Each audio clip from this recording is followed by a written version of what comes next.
Over the next few days, you keep searching. One video becomes 5, 5 becomes 20. You start learning how the markets kind of work. You learn that stocks have ticker symbols. You finally understand what the Nasdaq is all about, an index made up of the largest companies trading on the market.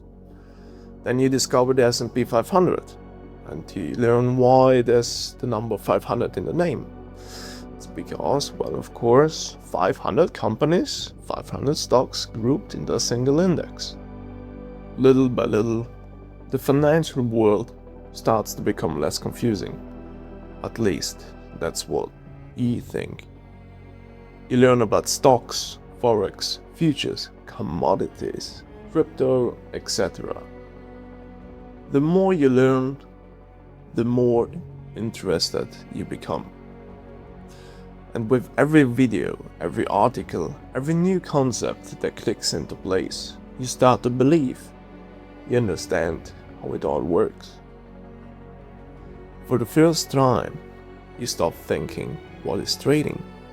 And you actually start thinking, maybe I can do this too.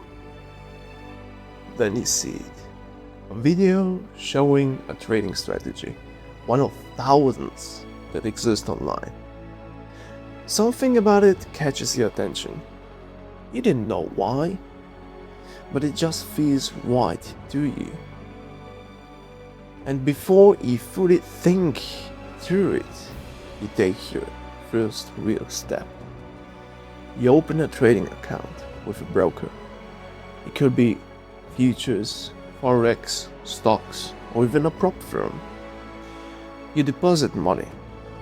You feel excited. Your mind starts running ahead, flashing images of richness, opportunity, success. Real success. A future that is finally within reach.